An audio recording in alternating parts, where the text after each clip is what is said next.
Tuloy-tuloy na nga natin yung appointment ko para naman sumahod tayo ng malaki-laki. Ayan, sisimulan na natin yung paghakot nitong buhangin para matapos na ang ating ginagawang bahay. Sa ngayon, sisimulan na natin siyang buhatin.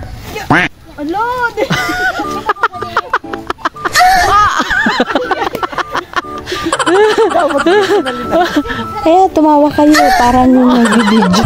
Mamatay na sa kakatawa. Ayan, sagad-sagarin nyo na. Ang hirap talang kumita ng tira ng naka-heels. Hindi nyo naman sinabi, pwedeng-pwede naman sana mag-boots. Bakit heels pa kasi?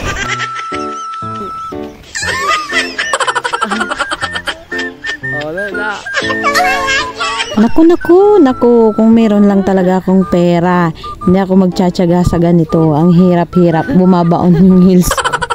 Ayan, kitang-kita nyo naman yung sakripisyo ng isang construction worker. Kaya sana naman, tong pinagtatrabahuan kong to, huwag babaratin yung sahod ko. Sana naman huwag niyang itawad. Baka mamaya itawad na naman niya. Kawawa naman yung si Mansanas nag-ahakot ng buhangin. Dumako naman po tayo sa second part ng ating project. Ang pagdadala ng buhangin. Alam niyo naman siguro yung rason kung bakit naka-heels ako dyan. Kasi sabi nila mas mabilis daw talaga matapos yung trabaho mo kapag naka-heels ka.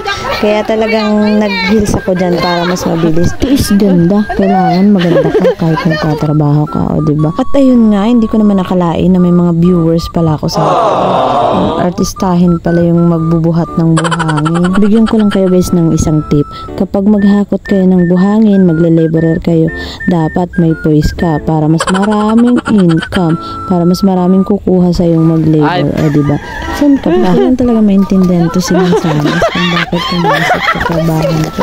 Siguro may pinagdadaanan. O diba, kitang-kita nyo naman, in na in siya sa lahat ng bagay. O kaya san ka pa? Tingnan nyo, kahit naghahakot yan ng buhangin, may poise yan, parang pang model. Yan. O diba? Tsaka sure ako, pag naka-heels ka, tsak hindi ka madudumihan dyan. May safety yung ginagawa ko kahit ganyan. Ngayon naman, susubukan na naman natin yung tatag nitong, ano ba tawag dito? Wheelbarrow ba to? Susubukan natin kung hanggang saan yung kaya niya at yung kaya ng heels ni Mansanas. At ngayon naman, ang rota natin ay papuntang Amerika. Naghahatid ng buhangin. Ay, hindi pala. Sa Pilipinas pala nakatira si Mansanas. Doon pala natin ihahatid tong buhangin na to. Ba't parang naalala ko yung water? Parang dyan nag-tiktok si Mansanas, oh. Ayun na, susubukan na natin. Pupunta na tayo sa taas ng Mount Everest. Sa ngayon guys, kailangan ko talaga yung cheer up nyo para sa aking heels at sa aking balakang para naman matapos na natin itong ginagawa ko. Hindi ko naman kasi akalain ang hirap-hirap pala nitong ginagawa ng mga laborer. Ang hirap-hirap pala kumita ng pera. Ang hirap kasi wala akong makuhang maghakot ng buhangin.